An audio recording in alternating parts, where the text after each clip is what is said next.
Welcome back, everybody, to another episode of Dentists Who Invest official podcast. We're getting back into the swing today of regular podcasts with regular guests. Over Christmas time, we had to make do with just me. I felt a little bit rude asking people, I must say, over Christmas. I'm sure they wanted to be with their family. And that's why I'm extra appreciative to our guest today, who's donated some of his free time to come and talk to us. I'm sure you've all seen him on the group. He is well known within the dental industry. He is someone who's very well qualified to speak on lots of things I think will be of interest to the group. He is a specialist prosthodontist, I'm right in saying that. You run your own practice, you have a general background in investing, and last but not least, you've recently been re-elected to the primary executive committee of the BDA. So you speak up on behalf of us dentist rights to the BDA, get stuff done. Somebody needs to do it after all. His name is Tony Kilcoyne. How are you, Tony? I'm very well, thank you. I do practice in Yorkshire, by the way, but I like to think of Yorkshire as the new London, as everyone did the Tier 4 exodus up to Yorkshire. I'm a little bit out of touch. I think Leeds still in Tier 3? Because I'm in Northern Ireland at the minute. So that's the interesting thing. A lot of Yorkshire has stayed Tier 3, which is quite surprising, isn't it? Because the map how have they wrangled that? I don't understand. Just the cases they're still high, but they've stayed similar, so they haven't worsened. So I think that's why. I mean, ask us next week, and it could be different again. Sometimes logic goes out the window in these tiers, anyway, doesn't it? But yes. Tier 3, I'm glad to hear that because I have to fly back sometime soon, and I hope there's not going to be an issue there. Fingers crossed. When I was flying back over to Belfast not so long ago, it was mainly people from the Republic of Ireland on the flight because they can't fly from the UK, so they've had to hijack our planes effectively. But yeah, you got to do what you got to do. They wanted to get back home to see their family. So I don't really blame them too much. I hopefully don't think there's going to be an issue when I'm flying back. So we'll have to see on that one. Anyway, have you had a nice Christmas, Tony? Yes, it's been a very nice time. It was my birthday yesterday. And 60. It's one of those, sounds like such a big number, yet in my head I'm still 40, which is still probably old to you, but nevertheless, I'm hitting the big. 60 is the new 40. That's what we've decided. Hey, you're only as old as you feel, they say. Tony, I'm about to hit 30 next year, and that scares the life out of me. Just to give you some context, but it's all relative, isn't it? It's all relative.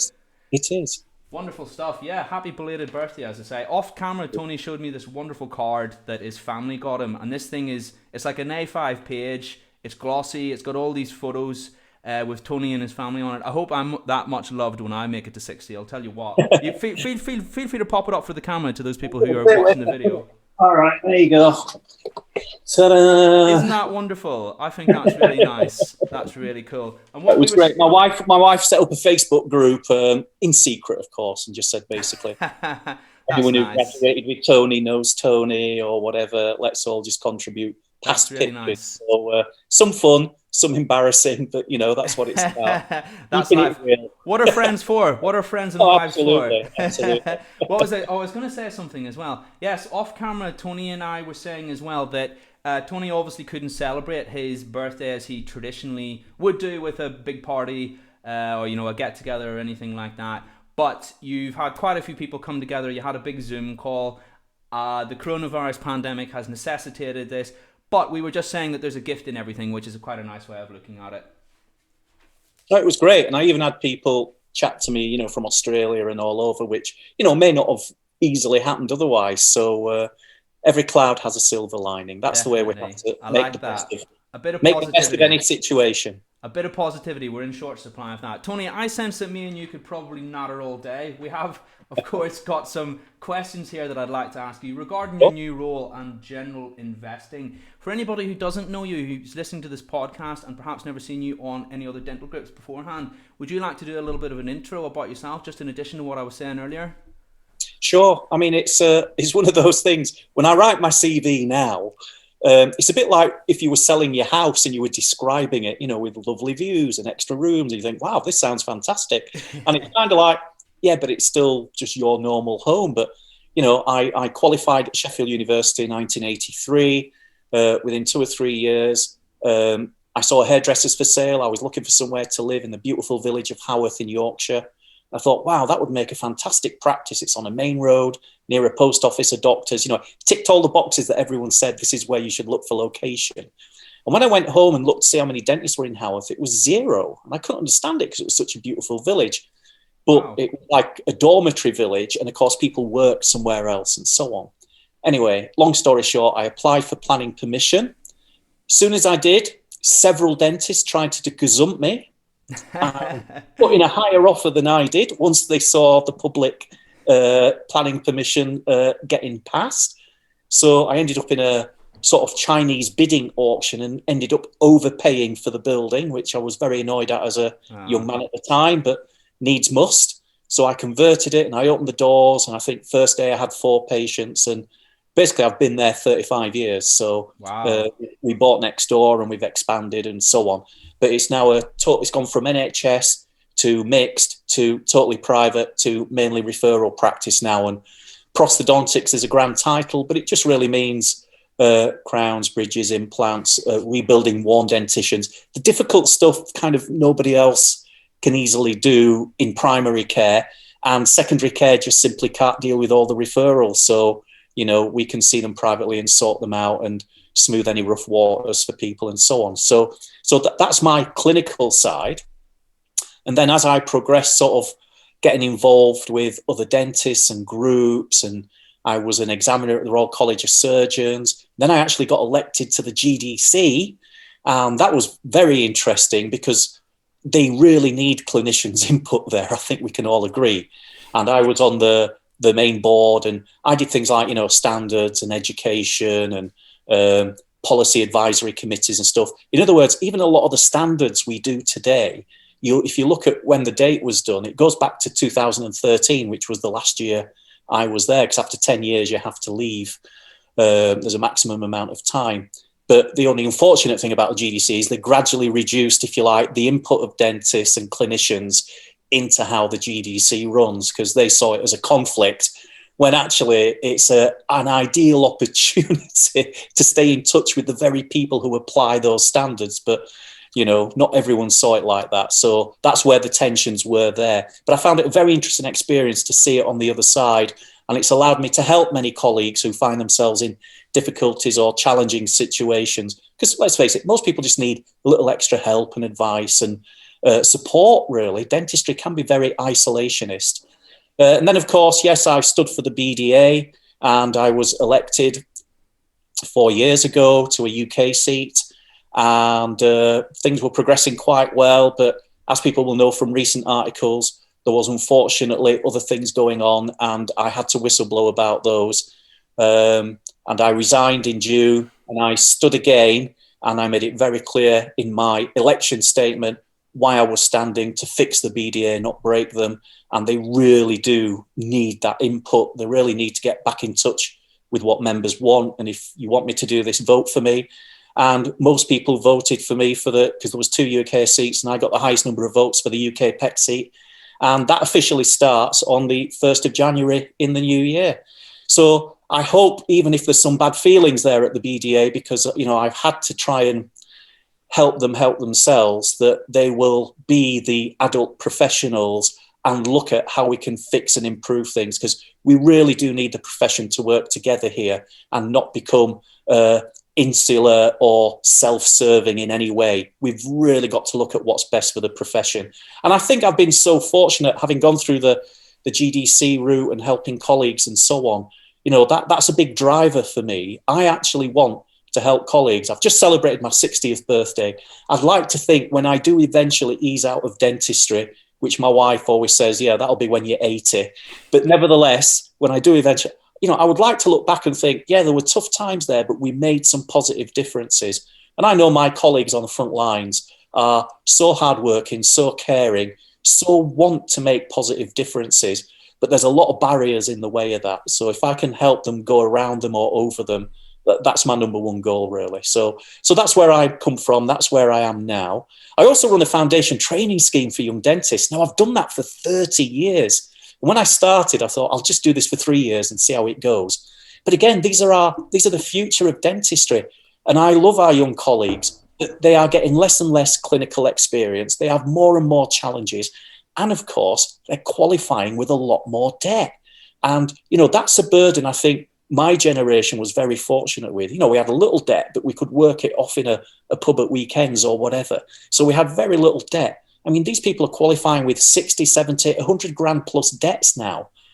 And, starting in a profession in the middle of COVID, can you imagine, where they've already got a lot less clinical experience from dental schools because they're just not operating. So the challenges are huge. So again, I see it as a privilege that I can help them at the beginning of their careers too, as best I can from a educational, supportive, mentoring, pastoral point of view. So I actually enjoy this. I am choosing to do this. And I love the way my career has diversified as well, that I can do multiple things. But the main thing I do most days of the week is work in my practice, treating patients. I'm on the front lines too. Speaking as someone who not so long ago went through the whole FD process, so I qualified in 2016, so my FD year would have been 2016-17. I actually felt that I just about got to that point where I felt competent enough to go and do dentistry independently. Sure. Maybe in the last month or two. Now, maybe I'm a slow learner. People might argue that, and maybe they mightn't be wrong on that one. But what I'm saying is that my heart goes out to the FDs who are presently working, because they've had this huge compromise in terms of their clinical activity.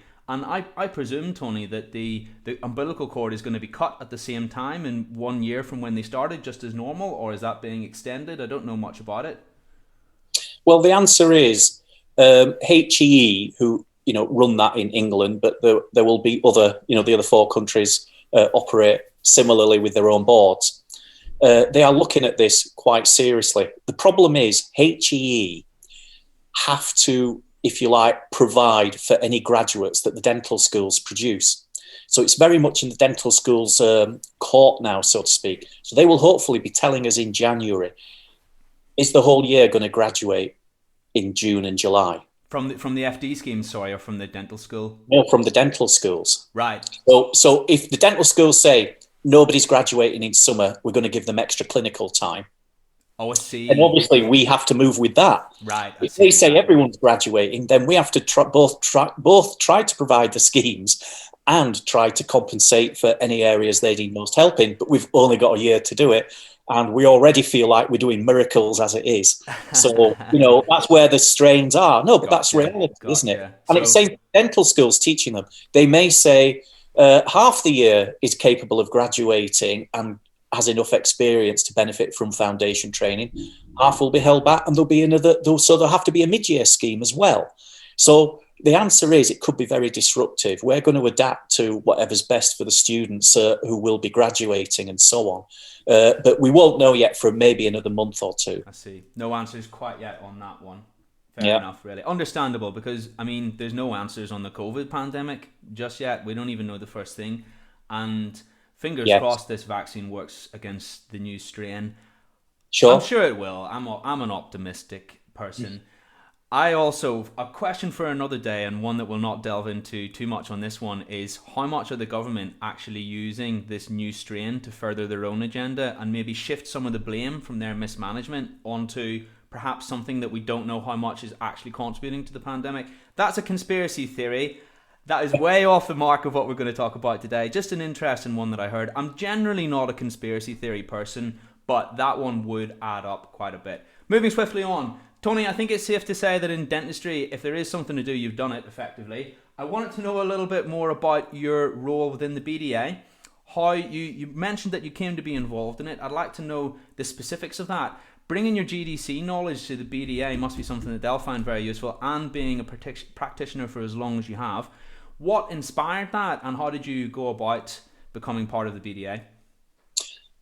Well, probably for a number of years, I have been, how shall I put it, a constructive critic of the BDA. I see. And it is, isn't it? It's like watching a football match. We can all sit there and say, "Oh, come on, bring this person on, do this differently, whatever." Yeah. We can all be kind of armchair directors. Yeah. And I was, making suggestions and doing other things and campaigning and so on. And more colleagues said, "Tony, why don't you stand for the BDA? Put yourself up there. There is a democratic process that all the BDA members vote for, who they want on their top board. making strategic decisions for the BDA as a whole. And that's called PEC. So I thought about it and I thought, okay, I'll put myself forward. I wrote what I felt the BDA could be doing different or better. And I joined the BDA not because it was perfect, but because I felt I had something to contribute. Did the members want me there or not? And so, yeah, I won the seat, basically, the first time 4 years ago. So we went on. And the general process is there's about 15 of you on PEC. And every year, 5 of you stand up for re-election. Of those 5, 1 is a UK seat and 4 are local seats. Now, local might mean Wales or the Midlands or, you know, a large area like Yorkshire and so on. But to get elected to those seats, you might only need 50 to 100 votes. Whereas to get voted onto a UK 4-country seat, then you need lots more votes, hundreds and hundreds of votes. So, you know, it has to be kind of a more of a consensus, if you like, decision. However, they're all democratic. And the reason it's organised like that is because then you will have representatives from different parts of the countries. You'll have all 4 countries involved. And there's a number of UK seats, 3 of them, that anyone could stand for from any of the 4 countries too. So the UK seats are kind of a free-for-all. So in this last one that I was elected to, for example, there's 37 candidates for 4 local seats and 2 UK seats. Now, there was only 2 UK seats because I had previously resigned in June, and that freed up one of them, and they decided to wait and then put the elections together towards the end of the year because I guess it's cheaper and easier to organise, and that's fair enough, I suppose. You know, that's the decision. So there were 2 UK seats, and they decided that this time whoever got the most votes would start again with 3 years, and whoever got the second most votes would take over my previous tenure, which had only been going 6 months. So as they're appointed in November, they would have 2 years and 1 month. So if you like, whoever got the most votes got the full seat, whoever got the second most votes got the second UK seat, and then all the local ones got their local votes and they were put in place. So I won the number 1 UK seat on the mandate of going in and helping the BDA to change its processes and improve itself and to address the points I'd raised. And I hope they will take that on board and not try and frustrate those members' wishes, because ultimately that is what they voted for. It was very clear on my election statement. So that's where I am now. So I do feel that I'm in a very interesting position of trying to help fix certain things in the BDA. There's lots of good people in the BDA. There's lots of good parts to the BDA, but a bit like cogs in a mechanism, if a few are out, then the whole thing starts to not work well. And over the next 6 months, my goodness, we need the BDA to work well. It has got to be firing on all cylinders. It needs to be where everyone can have confidence, trust that it can adapt, that it can not put some of these silly side issues, that it doesn't end up dominating those and missing the other big issues, and that it's got good governance, that it can deal with these challenges that come up. Because if it can't sort itself out internally, how can it possibly sort out the other big issues that are facing dentistry? And there's some big ones coming our way over the horizon, as we know. So my job is to go in there, help the BDA, work with the BDA, bit of give and take, bit of compromise, but try and actually get everyone to function well. I think my favourite word is optimally. Optimum. So optimum doesn't mean some extreme here or there. It means coming together in the middle to make the best of that situation. And so, you know, I hope the rest of the BDA will actually help that happen. You've been really open and honest about your analysis of things that perhaps aren't really going, to use your word, optimally in the BDA. And I'll thank you for that. What do you think those issues are? Now, I know that there's obviously the C word, COVID. Is it wholly that, or are there other things as well in there that you're thinking about addressing? Do you mean for the profession, or do you mean issues that I'm still, if you like, addressing with them via an investigative process?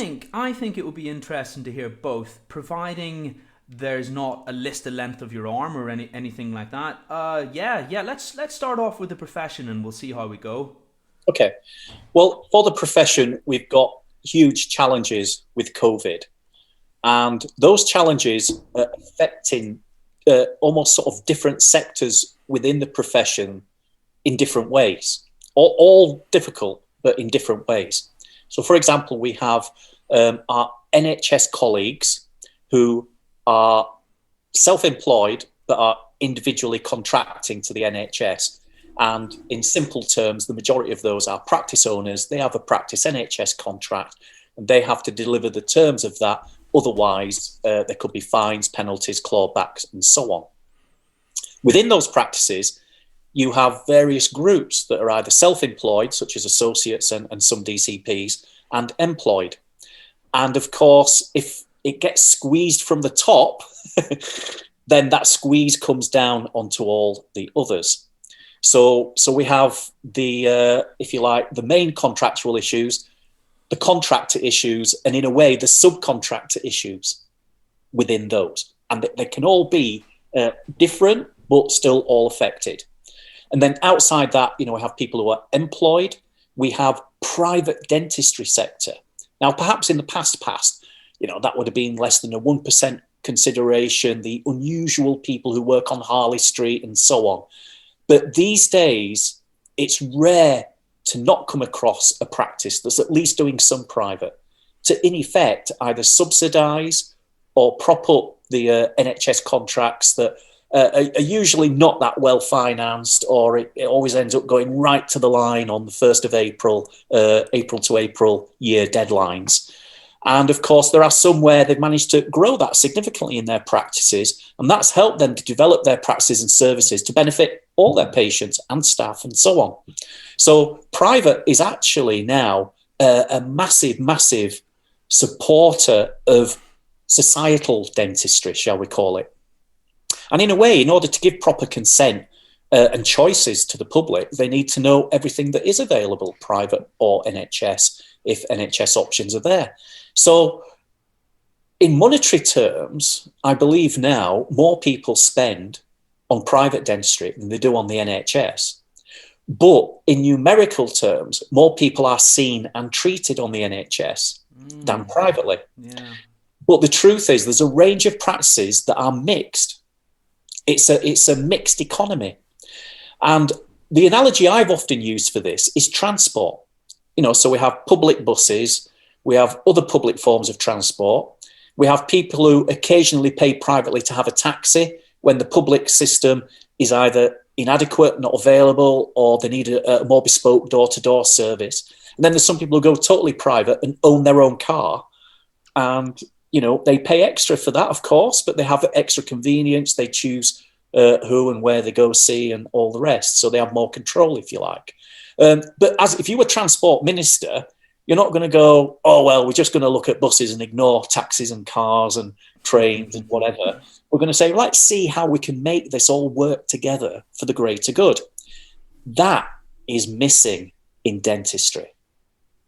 Interesting, yeah, I'd agree. That is missing in dentistry. And all these things are happening kind of separately and therefore haphazardly. And occasionally they bash into each other. Occasionally they conflict. Occasionally they work just perfect together. Not often, but, dentists are good at making something good out of something imperfect. But too often it's a versus thing. And sometimes it's portrayed as NHS versus private, as if private's bad, or private versus NHS, as if, that is bad. And actually, it's a mixed economy, a bit like transport. You need everything to be working, my favourite word again, optimally, together, to get the best result for all of society.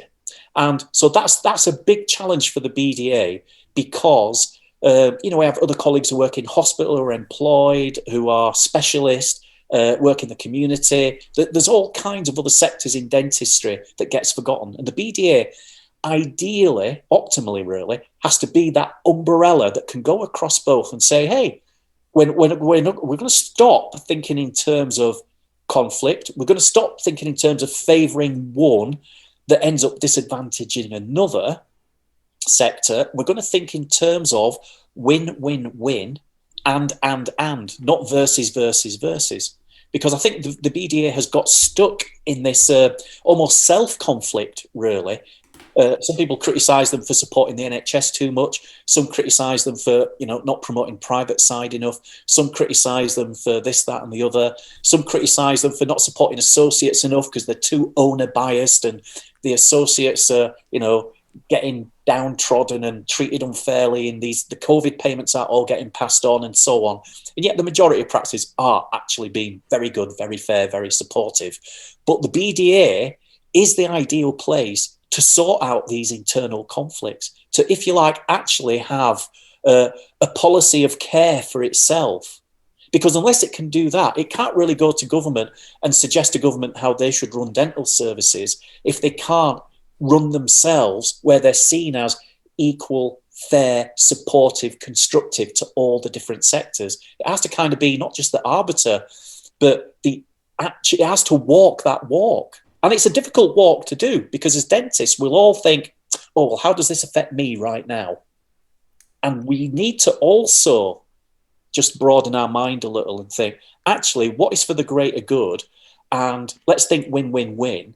Because ultimately, what COVID has shown is, with reduced provision of dental care, they've missed us more. They've needed us more. And now they're demanding us back. And perhaps they're valuing us more in terms of what we offer to society. And this is almost a perfect platform now in the next 3 to 4 months going forward to show society how we can benefit them in prevention, dental health, and we know dental disease also has a knock-on effect to general medical health as well. So we have a real opportunity here to show our value and be valued by government, regulators, MPs, society generally, to be valued in all the different sectors that we work in. And that's the NHS and private, principal owners and associates, corporates and individual owners, employed and self-employed. We have a great opportunity here to start thinking and working together, because together we are very powerful indeed. And if we can start supporting each other instead of instinctively just thinking, how does this affect me right now? We will make great progress as a profession. And all the other, when people look at other unions, other working groups, how do they manage to succeed in things? What they do is they put minor differences aside and they work together for the greater good, because they know then everyone benefits and the public benefit too. And that's why we're professionals.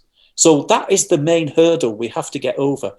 Easy for me to describe, James, but it is hard to do. We need a majority to want to do this. And sometimes people have said to me, well, how bad does it have to get, Tony, before we as colleagues start looking to be inclusive and working constructively together, rather than be divisive and kind of self-serving and, self-protective, which is a natural human instinct. Let's be honest. It's a natural human instinct.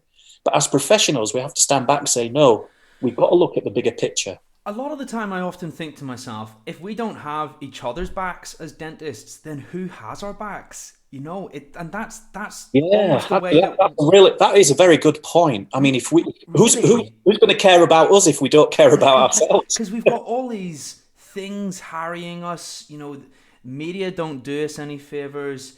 Some of the public, there's this narrative about the rich, wealthy dentist who's only out for himself, and honestly, from what I've seen, hand on my heart, that could not be further from the truth for the vast majority of dentists. They're kind people who just want to help, but people don't see it that way. That's the problem. What you said there sounds incredible, and where there's a will, there's a way, and 100%, there's 100% room for improvement in cohesion between us dentists. You've just spoke about the issues affecting us as dentists, and then I sensed you wanted to touch on as well issues within the BDA that you were hoping to improve on, make more optimal. Or was there's a lot of good parts in the BDA, but there's some lack of transparency. There's some lack of good governance. There's some lack of actually a bit of a disconnect with our frontline members and concerns in the profession. And I was always told, don't put down to conspiracy what can be explained by incompetence. And I'm sure some people hearing me say that will maybe take personal offence. It isn't. It's like an institutionalized form of it. It's sometimes, when people are put in a different environment, it takes on a behaviour of itself that is perhaps not as conducive or not as connected to those on the front lines and their immediate concerns. And so that is what I want to try and help and improve and fix. And yes, there's some temporary inconvenience necessary to actually get a better outcome. That's my goal, to fix it, not break it. I think what you said is reasonable. Alex Ferguson's book, the one on leadership, when you blame the team as a collective, then they all pull their socks up. Blaming individuals is something that's a little bit different and a little bit more something that you aim to avoid. So yeah, you've identified that. You're someone who's going to work under the BDA. You're qualified to say that. You're under this banner as well, so you're able to say it. So I think that's completely reasonable, to be honest with you. Recently in dentistry, there's been a few feathers ruffled, shall we say, about this 45% UDA ruling. Where do you see the BDA? How do you see the BDA approaching that? Is that something that they've maybe accepted as a little bit of let's be honest. I think a lot of people feel like the NHS was very generous when they paid all of our contracts up front, or how it was at the very start. Maybe not everyone, but some people. Is there a perception that maybe that this is reasonable for the governing body? I don't know who decides these things specifically, but let's say the NHS, that is reasonable for them to push us a little bit in return? Or is this something that you're actively fighting against? I was just curious. So I suppose there's two aspects to this, really. This 20% UDA activity seemed like a reasonable thing. And of course, they didn't just say 20%. They said a minimum of 20%. If you can do more, do more. However, it's not a target, it's a minimum. And you are still expected, to treat as many people as you can, given how slowed down things were in COVID, given how there was extended fallow times, given how people were told to only come if it was urgent or an emergency, or, routine things were kind of defaulted. And what we know is that UDAs are a terrible measure of anything that's patient-centred. They don't measure time, they don't measure quality, they don't measure need, they don't measure what's delivered. They do measure two things in a gross kind of way. They measure roughly the volume of people who come through, and they measure roughly the amount of NHS patient charge revenue collected. That is it. But guess what government is very interested in? The number of bodies that go through, and how much patient charge revenue can they collect to offset their overall budgetary costs. And nowhere else in the NHS do you go and you pay hundreds of pounds for a course of treatment again and potentially again and potentially again. Nowhere. It's a fixed prescription charge of hundreds of pounds. And for a lot of people who are technically not exempt, they're still relatively poor and they simply just don't have that spare money in their pockets. And they will then compromise on their level of care. They'll choose not to have laboratory work and just have that tooth that should be crowned filled yet again. They'll choose to have a tooth out instead of having it root canaled and have a crown on it. They'll choose to, just not have dentures or other things and have a reduced quality of life, and so on and so on. So the NHS, when politicians say it should be free at source, regardless of income, based on need and available to all, you kind of go, accept dentistry, accept dentistry, accept dentistry, accept dentistry. And, you do get to the point where you think UDAs and the way things are described is just not accurate to the public. And that creates a tension in of itself. But UDAs do not measure how much time you spend with patients. And at 20%, most practices managed. Some still didn't. Some had staff off, ill, isolated. Practices were closed for weeks. Triaging and treating a toothache can take hours. because sometimes you can't tell which tooth it is. You have to try something first, get them back, and so on. You can't measure that by a unit of dental activity. So the 20% was just an arbitrary thing, but most practices managed to suddenly jump to 45% when, okay, the fallow time is reduced somewhat because of new possible mitigations and so on. But you're still having to triage. COVID is still out there. People aren't vaccinated, and it still takes time. But the problem with the 45% target is it's very punitive now. You don't meet that, you start to lose a lot of funding and get a lot of clawbacks that could be devastating to a practice where there's 4, 5, 6 dentists that work there, DCP, support staff, and so on. And so the only way they can meet a 45% UDA target in many ways is to stop seeing urgent cases, stop seeing toothaches, and start seeing routine checkups and things that generate UDAs. Because the criteria is UDA-led. It's not patient care-led. It's not doing what's best for patients-led. They can go look at appointment books and check that, people are spending all the time doing what they should be doing on the NHS. But they're not doing that. So it's an arbitrary figure, and the BDA have been crystal clear this has been imposed. It has not been with their agreement. They certainly don't agree with it, and they certainly see a lot of problems. And I know the GDPC chair and so on, which is another committee of the BDA that tends to do the direct negotiations, the General Dental Practitioners Committee, they will be negotiating and trying to get government to change its mind on this. But it's an uphill struggle. And to be fair, I don't think it was the office of the CDO. I don't think it was all the people we usually speak to. This gets pushed up to NHSE and, the higher people in charge. And it's probably, frankly, a Treasury decision. And the Treasury said, no, make them jump high for 45%. And if they don't make it, we'll get clawback some money. Won't that be great for us? And you just start thinking, whoa, this is not patient-centred, and this is certainly not COVID, I was going to say COVID-friendly, COVID considerate in the great limitations a lot of practices have. Now, of course, in private practice, you do 45%, you get paid 45%. You do 25%, you get paid 25%. You can't work, you get nothing. So private practice, in comparison, is a lot less well looked after.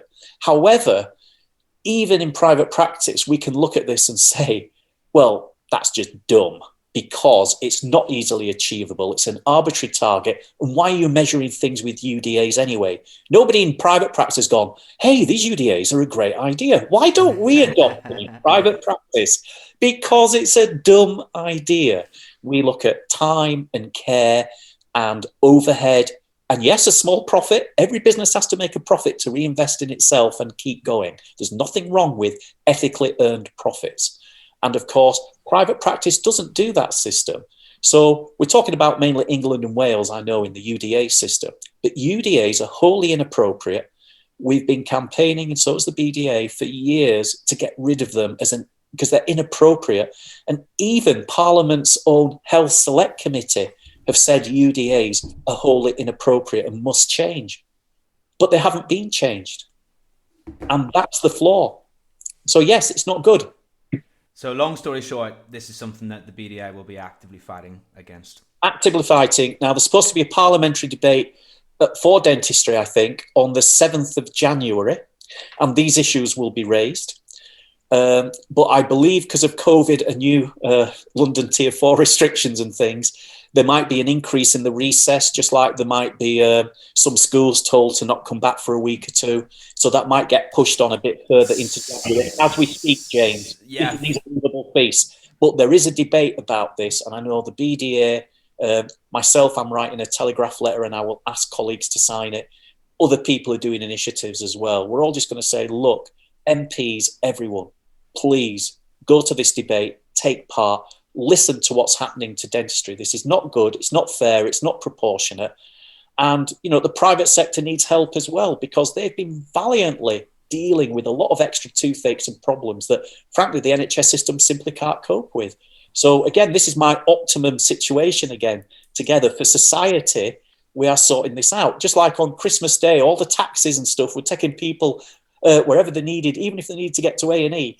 they were there when the public transport couldn't do it. So this is how you get things to work together for the greater public good. And we have to change that mindset, that it isn't versus, it's not instead of, it's not one benefits at the demise of the other.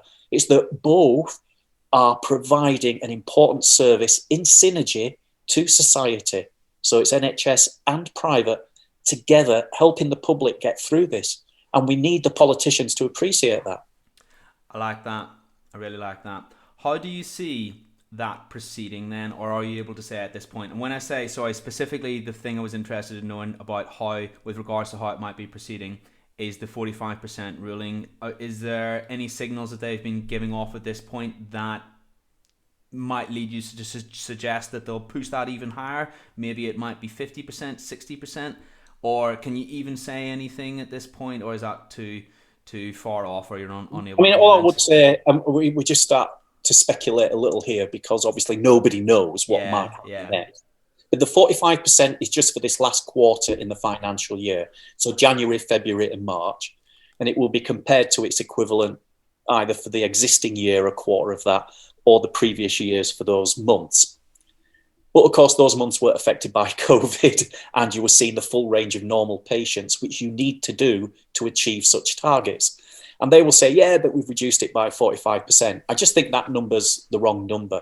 And in fact, if it's the punitive effect. They are actually in danger of pretty much destroying the provision of NHS dentistry going forward. And they have to be aware of that. And I think the public and politicians have to be made aware now, because there is a 36% level below the 45%. So, if you get 40% or 38%, you will then get a proportionate reduction in your contract. But as soon as it hits below 36%, it drops off a cliff. I mean, I must be honest, anecdotally, from other practice owners that I've spoken to, have said that they want to get out of the NHS now. So punitive from the point of view that you're punishing the dental practices, and punitive from the point of view that you may even be sabotaging yourself, because people seek to no longer associate with you because of these measures, because of the clawback that you might have. And maybe they're looking at private and they're saying, actually, this is a lot less stress. We know roughly more likely what we're going to turn over. We can just put our prices up laissez-faire if we wish. And yeah, self-sabotage, perhaps you might even argue. Well, again, we're down to never put down to conspiracy what can be explained by incompetence. I like that. We'll leave it at that. Oh no, you want to say more? Go on. Well, all I was going to say was that sometimes you do wonder how much repeated errors can be made before it's a deliberate pattern. And you see, this is the once might be accidental, two's a coincidence. 3 things, you're starting to form a pattern of behavior there that is not easily excusable. So, of course, I do feel there is a way to look at activity constructively in the NHS that is, again, my favourite word, optimum, that's good for the patients, good for public need, supports the practices through this difficult time, and reduces any abuse either way. But high UDA targets are not the way, and that is what's going to cause a lot of issues. How do you foresee the new NHS contract panning out in April? Speaking of March and April. Well, who knows what? Yeah. If it again, speculation. I was just curious on your thoughts. Speculation. Yeah. I mean, will it just be a variation of UDAs? Will it be... the BDA have always been in the past keen to get rid of UDAs. The pilots have shown that UDAs don't work very well. The more capitation that there is, the more stable a practice base can be, and the more it can meet the individual needs of that local practice's population, really. And some of that might be more children and prevention. It might be outreach into schools, who knows? Once you've got capitation, you've got a steady fund with which the practice can flexibly apply it to patient need. So we do just need a whole different contract. For somebody else, it might be, we're in such a poor area of high need and we don't get people regularly attending because they're missing appointments all the time. They need a really good toothache and urgency service. And they might totally buy it, but you're going to meet the needs of those different areas. Somewhere else just need basic exams, support, perio, and the more advanced stuff, perhaps, there's no money left, or they can do some. But the practice with under capitation can have that flexibility, and through good examinations of the patients can base it on the need of those local populations. Again, we come back to being patient-focused, patient-centred, not bad targets, not bad systems, and certainly not bad governance. So we really have to get a handle on this. And UDAs, we know, fail in all those respects. They're not patient-centred, they're not based on care or quality, and they're certainly not individually flexible enough for different regions' needs. And so it does need another looking at. So when you say what's going to be the new contract, I think there's still this tension here of the government liking targets, or maybe the Treasury liking targets, for the reasons I've already mentioned. It's a crude measure of access. It's a crude measure of collecting patient payments. That's it. Otherwise, it's a disaster. And every practice from April to April is on tenterhooks. It doesn't know whether it's going to meet the targets or not. Will it face a big clawback? And if it does, it then has to go back to all its associates and say, hey, you have to do your share of this now. And suddenly it all becomes very negative and insecure. And how do you plan forward for that? How do you do forward investment in your practice? How do you improve services, environment? How do you keep up with new technology when you don't even know that you're going to get the same funding next year? How do you plan? It's crazy. So it's not good for patients or the profession. It's really throwing the fox and the rabbits, has this whole COVID business. And when there's another expression, when the tide goes out, the cracks show on the ship, I suppose, Yes. might be apt as well. Do you think, we spoke a lot about NHS, do you think that, we actually slightly touched upon this earlier, do you think that private dentistry is being forgotten a little bit? Maybe by the government, maybe by the BDA? Again, conspiracy, incompetence, or just ignorance, I don't know. But for a long time, the private sector's been growing. Yes. No doubt about it. Yes. I mean, if I'd have said to some colleagues, have you thought about setting up a private squat 10 years ago? They'd be like, oh, no chance, can't be done, impossible. Maybe in some areas around London, or, they just have this perception of, oh, yeah, if there's a lot of money somewhere, maybe. But actually now, the prices of NHS practices being so high, the punitive contracts being so tight, and the insecurity around the NHS, which has not done itself any favours, a lot of people are thinking, yes, it's hard in the first few years, but you actually have something you've built, you've started, you've created the environment you wish, that will attract patients. And there are private plans you can pay on capitation. It can be very affordable now. You can provide the routine perio and restorations and checkups and prevention for children very easily and very affordably for a lot of the public. And suddenly it's viable. Suddenly you can put together a business plan. You find the right premises, the right area, and get a good team together. You can stand out. So now I know many associates are thinking, that might be the route I go down. And then who's going to buy the NHS dental practices? Will it just be the corporates hoovering everything up? Will it be just, big sort of mini corporates of 10, 20, 50 practices together in groups and branded?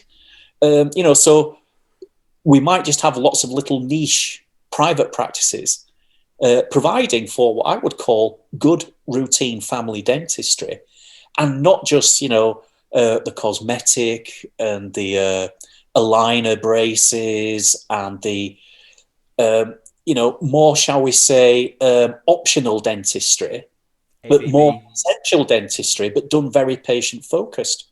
So I can see that happening. And I can see a lot more practices developing the private side and becoming much more mixed. And it could well be that, if you like, the private business element is the bigger element, even though the bigger numbers are seen on the NHS. And so gradually, I think there is a trend of private being unappreciated. It's been slowly growing. The public are far more accepting of it. It's not seen as, oh, that's exceptional or weird. They may not like it because the politicians have promised everything free on the NHS to everyone, which is fine when you see your medical GP. Doesn't really apply to a dental GDP at all in anything like the same sense. So it means two very different things. And so private really is almost a natural progression. But again, I would like the government to not be ignorant of that and look at how, instead of conflicting, it actually works more in synergy. for the greater societal good. The part I find interesting about what you just said is even how, now I've had a very small window into dentistry compared to you, because I have, of course, only been a dentist for 4 years. Within that window, I've always sort of perceived it as, yes, we have the NHS, yes, we have private, but they very much kind of complement each other almost. And you've just told me that even 10 years ago, aside from these incredibly affluent areas, that this was something almost unheard of, or it was very difficult to find a private practice. So yeah, I can 100% vouch for that shift, because to me it's always just felt like there are these two things that complement each other, and they've always been there. And will that mismatch, or will those percentages in terms of how much interest they garner or how much foot traffic they get from patients will continue to shift? It sounds like it, particularly if we're just going to see NHS dentistry, the quality of dentistry you can do continue to go down. The more patients have to pay as a proportion of their UDAs go up, which seems to be happening too. And now, well, who knows what's going to happen, just as you say, in April time. So yeah, I was interested, as I say, because I always thought that it was always there, or it was always consistently like that. But yeah, there you go, interesting one for me. And anybody who's listening as well, I suppose, who's maybe qualified around about the same time as me. On the topic of NHS versus private, good time to buy a practice in NHS, good time to buy a practice in private. What are your thoughts? Well, I know a lot of colleagues who, having sold practices last year or the year before, feel like they've won the lottery. Because, yeah. No, I know what you mean, because they don't have all this headache about PPE and regulation and all of this. So fair play. The value of the practices increased greatly. They maybe had 2 or 3 people competing in an auction for it. They probably got higher than the average true market value, shall we say, because of that. They've banked that. Whilst COVID has sort of helped maybe the NHS side for the person who's bought it, as you say, they just don't have 1/10 of the grief and hassle that they would have had as owners had they continued. So, in a sense, talk about perfect timing. But we've seen a lot of people kind of accidentally fall into that. I think for the last 4 years or so, a lot of people have felt that prices are, shall we say, near a peak, if not at a peak, in various cycles. And that's for all kinds of reasons. And so, one has to ask, can that continue, really? And I suspect it'll always be a viable business. But if you were a young person, would you invest your money in a mixed practice or a totally NHS practice? Mixed. And certainly the mixed is showing the private potential and further conversion. But it's also got a foot in both camps. So whilst going through difficult COVID times, there might be some supportive funding that they can at least depend on in the short term. But as a long-term thing, what is the trend? And the trend is simple. NHS funding for dentistry is capped. It's like that. It stays the same. Now, every year, your overhead, your wages, technology, renewal, reinvestments, that's going to cost more money. Where's that more money going to come from? Not the NHS, because it's like that. For anybody who can't, I'll do about giving you 1% uplift. For anybody who can't see, because they're listening on podcast, Tony is moving his hand in a horizontal tangent across the screen, so he means that it's level. Yes, that total national funding stays the same. That's why they like the UDA system. There's a maximum number of UDAs. It will cost this much. There'll be a 1.8%, 2% annual uplift. It stays the same. Dental inflation is not 1.8% or 2% or 3%. It's nearer double figures. And if you want new technology, scanners, improving things, renewal of equipment in your dental practice, these are very high cost items. So where's that extra money coming from? And again, the numbers don't lie. It can only come from growing the private side. On average, on a national scale, that's the only place it can come from. So it's inevitable that the increase will have to come from the private side. That is where it's going. And it will be more patient-focused because of it. I personally don't agree. I just think, wow, look at all the billions they've just spent in COVID on all sorts of things, wasted PPE, who knows what. If they'd have doubled the NHS budget from 3 billion to 6 billion, everyone could have fully comprehensive dentistry free. like seeing your medical GP, just by doubling the dental budget. And it would have gone from 3 billion a year to 6 billion a year. They're not even noticing numbers like this when they're spending hundreds of billions extra dealing and wasting it sometimes on various COVID initiatives or other things, or just debt, interest. So going from 3 billion to 6 billion, they could have had a fantastic dental service if that was their focus. Is it their focus? And you've got to say, well, in the bigger NHS budget of things, going from 3 to 6 billion, everyone could work in it handsomely, give great service, and everyone could access it like your medical GP, totally free, not even any patient charges. And it funds all the laboratory side and everything. No, they won't do it. In fact, they're constantly looking at how they can squeeze and turn the screw down more. And you've got to say, therefore, the only growth area in dentistry, the only progressive area in dentistry is private. And the NHS will just keep looking for efficiencies. But, you know, you can only take so much fruit off a tree before you're down to the bare branches. Do you know, we had Andrew Acton of Frank Taylor Associates on one of the previous podcasts. I don't know if you saw it, perhaps, Tony? I haven't seen that one, but I have heard of him, yes. Yeah. Interesting. He says that buying a practice, demand for buying a practice has never been higher since he's worked there at the moment. So that's two things. First of all, he said it's mainly private. One, because within the scope of private obviously means that you can have a subscription service, which is really nice way of supporting your cash flow. And number two, he said that because there's so many of these people looking to buy, realistically, what's the likelihood that this buying pressure can increase any further? And therefore, if that's not a sign that we're perhaps in a bubble on that one, I don't know, then I don't know what else is. So something that you may like to consider if you're going down this route sometime in the near future. Did you have something else that you wanted to say on that as well? No, just, again, that's the future growth area. And I think a lot of people are, yes, there's high demand and that drives up prices when there's a limited supply. That's just the law of the markets, isn't it? That will always happen. But the reason people are wanting to buy practices is to get more control of their destiny. So unless they bid for an NHS contract that in effect they get without paying the real goodwill value, then they will be looking at private conversions or perhaps opening another practice, that does more private and so on in an area. But they're looking to take control of their destiny. It's a 20-year investment. And you've got to say, in 20 years, those that are 100% NHS, 90% NHS, are you going to be 100% NHS and 90% NHS in 10 years' time or 20 years' time? Almost certainly not. Almost certainly not. Now, never say never. The government may change its mind and realise, the value of dentistry to societal's oral health and general medical well-being makes it a priority, and we're going to reinvest for all those failed years we haven't done so and give it extra investment.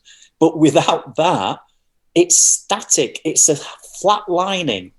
And, unless you're going to resuscitate it, then you have to look at alternatives. And so I think most practice owners understand they've got to diversify. They've got to do more private to support the NHS side. And whilst they're getting some temporary help during the COVID challenging year or two, after that, what next? What next? And that's the question they have to ask themselves. And they have to be prepared for several alternatives and ride that storm. Diversification is key, and it's similarly, this is why the theme of this page and this podcast is investing, of course. Similarly, this is another reason why people who are financial buffs suggest it too, and it's interesting to see the parallel even in dentistry. I think it's just a general sort of nice theme to live your life along the lines of you're more resilient when you're diversified, aren't you? We have to address this while we're on this podcast, Tony. There are whispers and murmurs on occasion within the dental community that the GDC are sometimes suboptimal, shall we say, in looking after dentists' wishes, or maybe necessarily prioritizing those or seeing them from our point of view. Naturally, I would expect the BDA to speak up on our behalf on this one. There's a general undercurrent of this from some individuals. How do you foresee yourself pursuing this over the next year, coming years, during your tenure on your BDA PEC?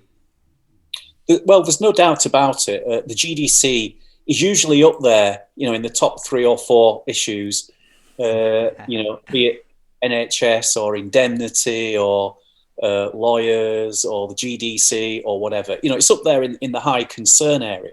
And it's because, and the BDA has raised these concerns many times, as have other bodies. It's because the GDC has, I think, lost its focus on its way a little bit. Let's be clear, the GDC is there to protect the public. That's its number one goal, to act in the public interest, first and foremost. Not to act in our interests as a profession, but to act in the public interest.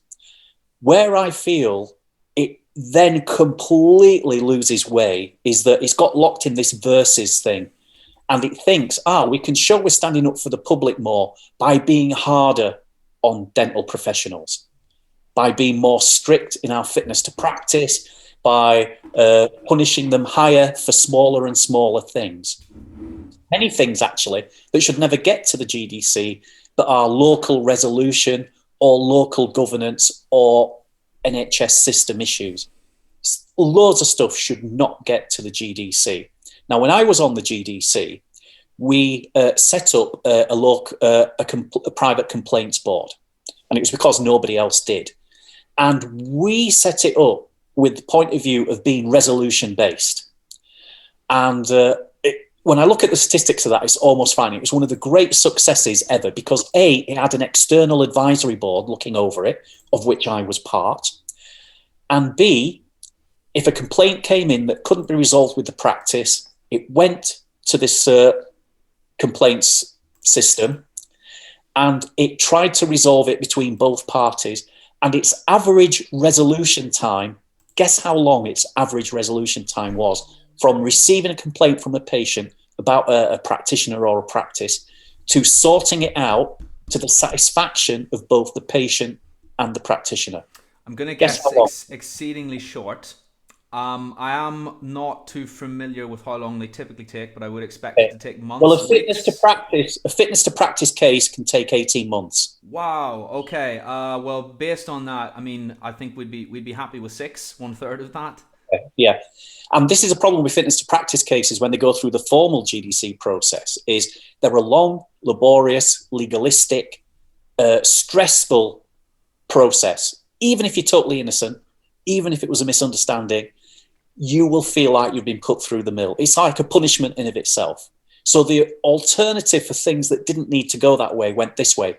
The average was 9 days. Wow. From beginning to end. Wow. 9 days. And it's interesting, we did satisfaction surveys and it was something like over 2/3 of the practitioners were very happy with the process, even when decisions went against them, because it got resolved and it's no longer hanging over anyone and everyone can move on with their lives and it's sorted and people learn lessons from it. That's real life. We weren't happy with that, so we carried on looking at how we could improve the process more. And by the time I left after 10 years, we got it down to just over 6 days average. That's good. So it did overrun just into the second week. And that's because we would have a neutral person mediating between the two, listening to both sides, seeing, understanding, explaining, and finding out what was the best resolution to that. Occasionally, some of the matters that went there were so serious, they had to be referred on to fitness to practice. But 99% of them were resolvable to the satisfaction of both. Now, to me, that is acting in the public interest. That is helping someone who had a dissatisfaction to get it sorted in the quickest, most positive way. And so it's not hanging over everyone. And I think about 1/3 of the decisions were actually in the professional's favour as well, because it was just a misunderstanding or whatever. The patient had perhaps, been using obscene language at the desk and that's why things couldn't progress and so on. These things happen though, don't they? They happen. They're probably happening more in COVID because people are getting more frustrated. So all I'm saying is there's a way to do things that is constructive, not destructive. And I think for too long, the GDC got stuck in destructive mode and somehow saw that as, but this is how we demonstrate by being harsh on the profession, that we're doing our job and being in the public interest. And no one could ever say, oh, we're for the professionals too much because there's dentists on the GDC board. So I think they got stuck in that mode when actually it's about protecting everyone and being fair and having a good system of justice and be seen to be doing it. And frankly, to do it in a timely manner, because anyone's going to be peed off having a case heard a year later or 18 months because it's just dragged on too long. So everybody's unhappy at that stage. There is no useful resolution, whatever the outcome. So I think that's where the GDC can radically change how it does its public interest role. Because actually, the best protection the public have is our professionalism. And if they can actually protect us, empower us, enable us to sort things out directly, be fair, transparent, and in a timely manner, that is in the public interest. And if they can get to that stage, a lot of the criticism of the GDC will fall away because it's mainly on the disciplinary fitness to practice side, which when I was on the GDC, I was not involved with. There's like a Chinese wall with that, so you can't influence it. I was on the kind of other side of the wall, helping to write standards and looking at education, undergraduate and postgraduate, looking at different policies and creating them with a committee to present to the rest of the GDC for approval. So I was more on this kind of creative professionalism side. But nevertheless, when seeing what's happening on the FTP side, that was bringing the rest of the GDC into disrepute. And really, that's where they are making some progress now. They have shortened times. They are sending more cases back, say, to the NHS, where the GDC is sometimes used as a dumping ground for what are person-to-person conflicts. I mean, even now, I think 9 or 10% of all FTP cases are what they call blue on blue. Dentist versus dentist, colleague against colleague, which is terrible, isn't it? Yeah, so we really need to sort ourselves out and again start thinking more constructively and have better local resolution systems. These things should be going to the GDC most of the time. And I think they're starting to realise that, but they also feel stuck in but we have to demonstrate that, you know, we're not being nice to dentists by being harsh to them. I think they're still too stuck in that mode. And it's all about fairness, justice. A lot of colleagues actually need help and support. They don't need, some terrible sanction or to be struck off or whatever. 99% just need help and support. Yes, there's some really bad apples in the profession. And in fact, as dentists, we'd probably be harsher than the GDC ever would to the really, really nasty ones. But they are genuinely few and far between. A lot of good, innocent people just get chewed up by the process and end up being resentful after it because it's not something anyone can forget. And we've got to make the process better, fairer, and that is in the public interest. I really hope you make some headway on that one, hand on my heart, and I'm sure a lot of people who are listening will feel the same. So yeah, it's a wonderful endeavour, and I think that you've probably pretty well encapsulated how a lot of dentists feel there. Sure. And I think ultimately the GDC does want to be a good regulator, and there's no reason why it cannot get there, but it has to do it with the profession because we want what's best for the public and patients too. Good stuff. Tony, this podcast, as we've mentioned earlier, it is on the theme of investing. I understand that you do a little bit of investing yourself. Can you just explain what it is that you enjoy about investing or why you prefer to do your own? Yeah, it's interesting, isn't it? Because I think if anyone's ever in the fortunate position of having a little bit extra cash and it's sat there in the bank and you're thinking, great, in the current account, it might be getting whatever, 0.1% or less. Interest is so bad these days, isn't it? Yeah, it is. And okay, you can fish around for little deals and, you might get several percent in this one, but it'll usually limit the amount and there'll be little traps to bounce it out. So that's just short time things. So you do on those times you might be in the luxury position of having some extra cash to have it work a bit harder for you.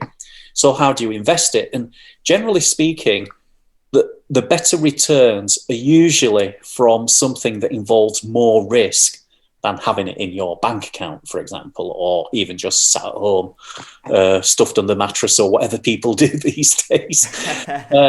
But so how do you make it work best for yourself? And it's interesting when, we've mentioned that I run a foundation training scheme for young dentists. They have a lot of debt and so on. And we do actually run courses. We bring in independent financial advisors, accountants, and so on to give them a little insight into how business and interest and managing money works, because guess what? That's not really taught at dental school. And these days they're starting with, 50, 100 grand debts, and they're going to have other expenses going forward. So, whilst this is just, my observations and opinion, get your own financial advice as usual from professionals, but just watching what they say to FDs and the general tone of the advice is that if you have any spare money, the best return you can get is to reduce, first of all, your debt burden and look at what is charging you the highest interest rates. And that's usually things like, short-term loans, credit cards, that kind of thing. And interestingly, they don't always advise them to pay back extra on their student loan. They have to pay a minimum amount because that's the deal with the student loan. But they don't always say, yes, go pay that more, because you can kind of park that to the side. It will, gain interest, but look at other things to pay off first. And then the next thing they will often point out is, well, a lot of dentists, maybe it's the stress of the job or whatever, they like to buy themselves a nice car. And the trouble with a car is, as we all know, the nicer it is, the pricier, the more flashy it is to show off to your friends maybe, or take some pictures for Instagram. The temptations are there, aren't they? They just are.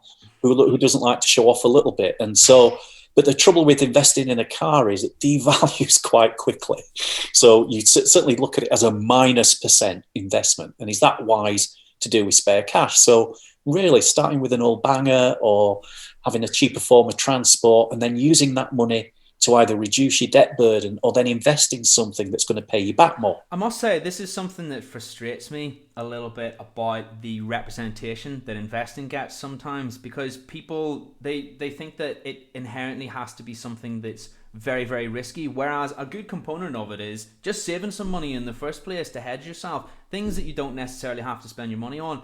And I haven't met anybody yet, I'll say this, who doesn't suffer from lifestyle creep to a degree.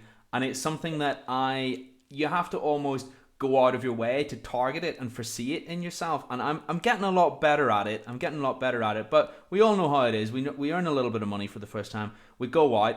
It's not kind of rubbish wine anymore. It's really nice Merlot. You know what I mean? And yeah, it might be a little bit better from the point of view of your headaches, a little better in the morning. But you know what? You can overdo it as well if you're not careful.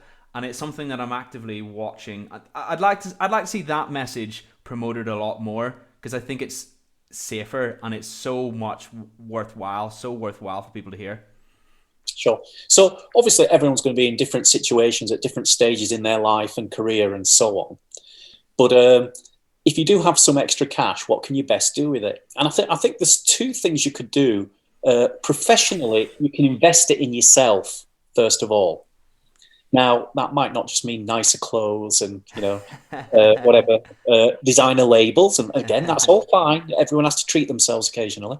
But why not go on some courses, get more skilled, offer more treatments to your patients that actually professionally then will give you more income, give you more job satisfaction, actually, and then allow you to progress professionally and afford other things.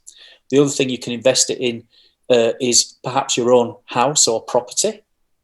And from a tax or investment, or if you like, useful point of view, that's something to take seriously. Now, if you're going to move around a lot, yes, you're probably better renting and so on, because the cost of buying and selling a house, unless things are moving in a boom situation going upwards, the costs involved. Have you ever noticed those auction programs where they go buy a property, do it up, and they go, oh, the profit before taxes and solicitors' fees and stamp duty and all. And I'm thinking, yeah, that's going to make a huge dent in those profits. So, the frequency with which you do that is a big issue too. But generally, if you're buying your home, then that's somewhere where you're going to live. You're going to get, if you like, secondary value out of it. And it's a long-term investment. You can get a 20, 25, even 30-year mortgage.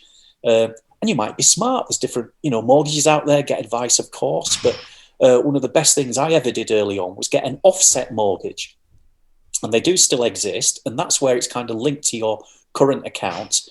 And any positive monies that are left in there actually comes off your mortgage charge that month.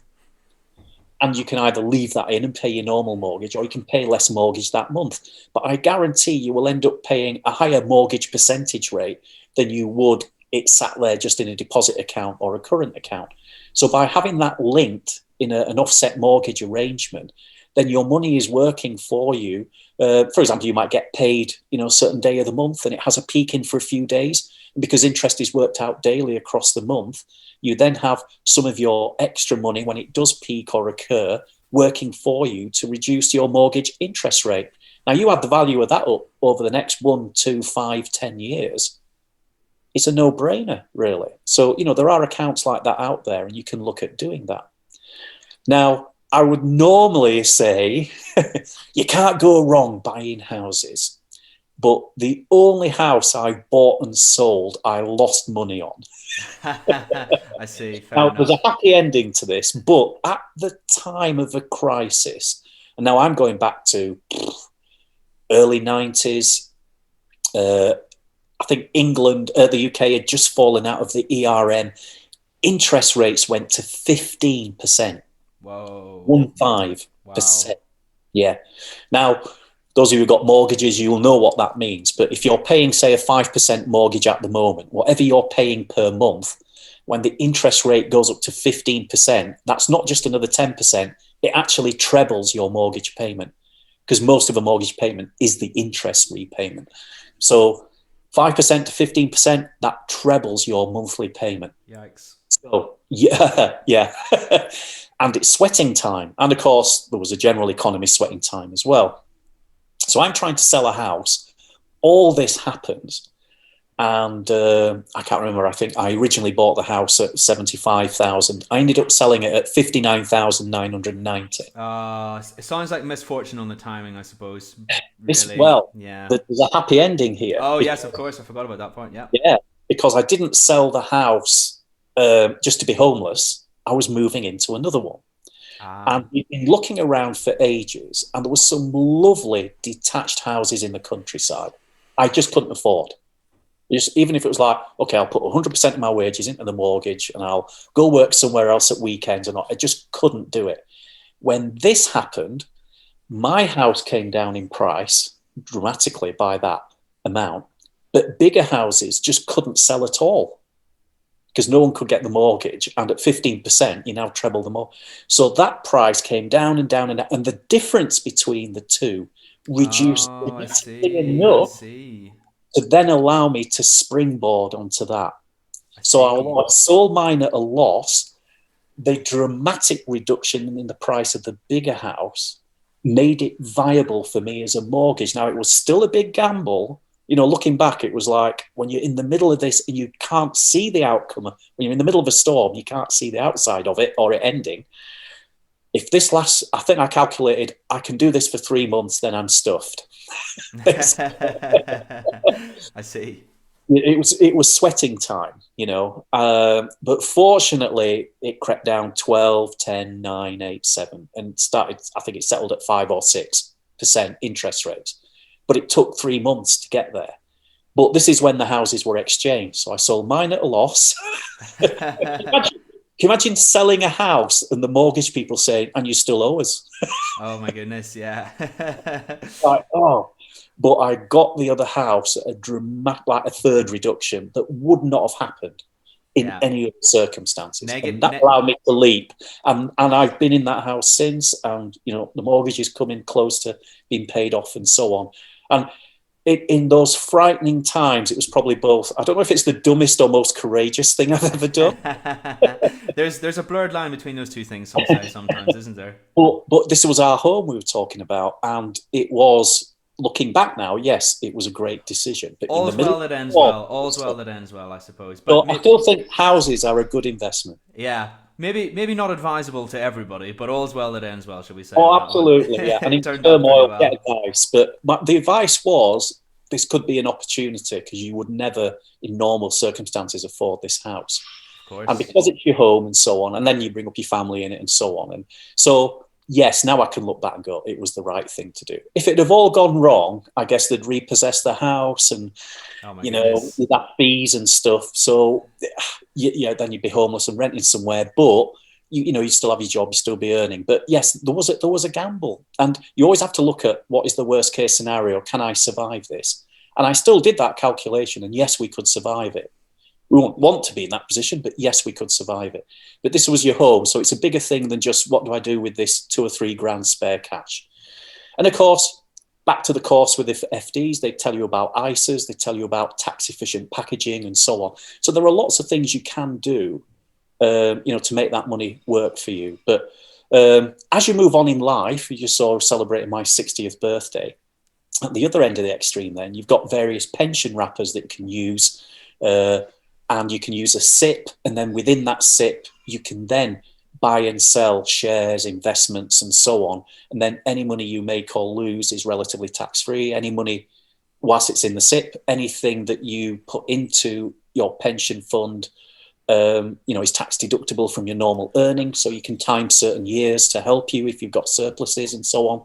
So, that's another vehicle as well. And again, you get financial advice on how to operate this. So if you enjoy a bit of selling and trading and so on, you can even just have a small SIP. I'm not saying you have to put, everything in there. And you can just use it as your little trading envelope, if you like, that has a particular package there. Because you always have to be aware of even when you make profits, there's capital gains, there's taxes, there's other fees and so on. And then, how can you withdraw that in a tax efficient way later on in life and so on. So depending on your own circumstances, get advice what's best to do when. So you can invest in yourself, you can invest in your home, you can invest in other things, land, property, commodities, whatever, just big companies out there, dare I say Coca-Cola. Warren Buffett, that's one of his favorite companies. He's invested in that company for the last 30, 40 years, but he takes a long-term view. And then, of course, you've got day trading where just the price moving up and down in a day, but that's too scary for me. I think you really have to know what you're doing there. Most of the people I talk to who invest, James, they tend to know 2 or 3 companies or 2 or 3 investments really well and almost specialize in those. I don't know if you come across people who do these other things, which is fascinating. I suppose you know about dentistry, so I can get how if you know a sector really well, you can see trends coming and going. I read a book on spread betting very recently. The guy who spread bets, very successful, wrote a book on it. One of the few ISA millionaires, so he's managed to turn his he's managed to turn his 20k a limit per year ISA. Now, God knows how long he's been investing it into $1 million. Apparently, there's only 200 of these in the UK, so I like to think he knows what he's talking about. He was saying that he's created all of this just by knowing 15 companies inside out. That's all he does. There's only so much. There's a myriad of companies out there. I think I said countries earlier. I meant to say companies. My bad. Might work. Maybe. Where were we? So yes, there's a myriad of companies out there. There's only so much information your brain can hold. So that was his technique. So it kind of touched upon what you were saying earlier. I just wanted to throw in there as well that Tony and I are on the topic of IFAs. We are, of course, not IFAs, but we are people who maybe have a little bit of investing experience. And we know that for our circumstances, these things may work. For you personally, you might just want to explore this, educate yourself, learn. All I do know is there's a lot of ways that we can potentially be savvy that are worth looking into. The other thing that I was going to say, just to throw on top of that as well, interestingly, Tony told me off camera that he accepts Bitcoin as a payment in his practice, which I thought was really cool. Was that something you've had an interest in crypto then, or did you just think to yourself, do you know what, I want a bit of Bitcoin, this is the way the world's moving, I want a piece of the action? How did that happen? Well, I didn't mention it in my CV, but I am interested in new technology, blockchain, which is the technology, of course, behind all crypto, but it is actually a functional technology. And combining that with artificial intelligence, I think those two together are going to actually transform the way we do things in the future. People might be listening, they might say I'm biased because I do own crypto. About half my savings are in crypto. But I actually, honestly, I challenge anybody to read about what blockchain is, what it can do, and how it can effectively remove the need for any third party in any transaction. And when you read about that, I honestly defy anybody to think that it won't change the world. And I don't care about companies. Unless you can ban the internet, a country can't ban it, because it is the internet. That's just what it is, if essentially. So yeah, as I say, I might be slightly partisan when I say that, but it really is. It's interesting when you say that, Tony, because that's how I feel about it too when I started learning about it. I think because of Bitcoin, it's had sort of various press and so on. People confuse Bitcoin with blockchain. And I'll discuss Bitcoin specifically in a moment. But with blockchain, it's what it works, and especially Bitcoin works with DLT, distributed ledger technology. What it basically means is it's out there in the public. You and I can go, if we can be bothered, to download every Bitcoin transaction there's ever been in about 20, 30 gigabytes, I think, but you can do it. And you can it's actually transparent and public. So if I give James a £5, it will actually say, well, this has come from Tony Kilcoyne's wallet. And then if James gives it to somebody else, and then all that happens is everybody else looks at the £5 and goes, yeah, we can track that £5. That's the original £5. That's real. That's genuine. This transaction's verified. And hundreds, thousands, millions can verify that. So it becomes self-governing in a way.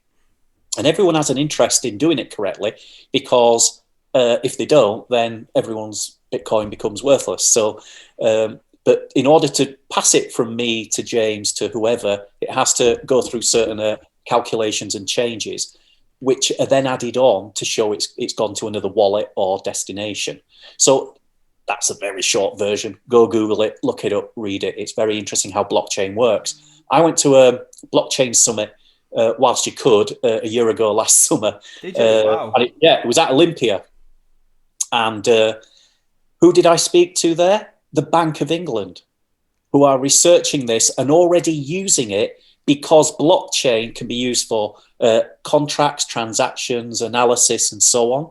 I spoke to Merck, who I think it's Merck. I forget how you pronounce it. Basically, they're a big cargo company. They transport something like a fifth of the world's cargo around the world. They already use blockchain to track every container in every port, in every ship around the world. So these things aren't theoretical, they're being used. I believe I know the crypto that company use. It's called VET, Value Exchange Token. Yeah. And the interesting thing about that is, I don't want to get too much into the technology or bore anybody who's listening, but what happens is you create a product in a factory, you have a QR code on it, you scan the QR code, you upload it onto the blockchain.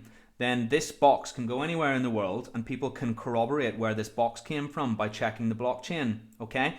And this deals with so many issues within supply chains, because you can who's to say that I can't make something in India and then claim it's from China and sell it under the pretense that it's something from China? No one knows. I can just stick a label on the box. What if I hire a company to do it? What is the validity that they'll be able to definitely confirm this? It's really interesting. So that is something I've heard of, and I actually think I know the crypto specifically that they're using to do that. How interesting is that, though? What a great idea.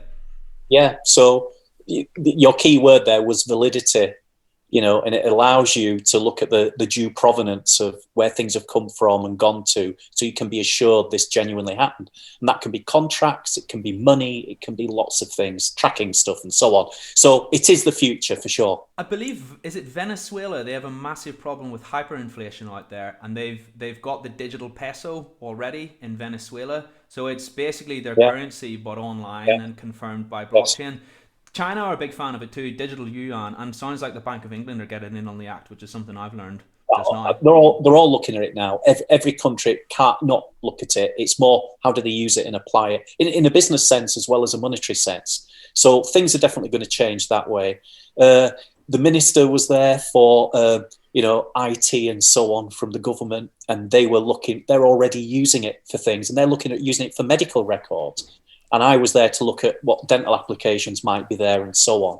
And if you start combining it with things like artificial intelligence that can read radiographs and give you consistent results and so on, and you can blockchain it and provenance and pass it on, and then people can keep their own records, you can keep their records. It can allow you just certain access for dentists to medical records or A&E or for other things and so on. So you start combining, you start layering these technologies on top of each other, and it's just going to transform the way we're going to, well, just behave. It's like, when the internet came, it just changed how you did things.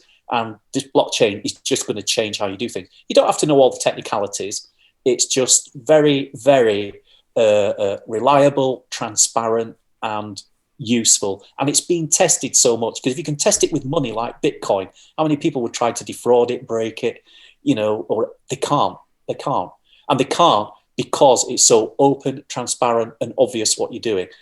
Where people can lose money is if your wallet that you keep it in isn't secure or isn't well looked after, or what you can get hacked. You can lose it, empty it, give your password to someone, whatever. So, but you could say that about a wallet full of money, so you do have to take certain precautions, of course.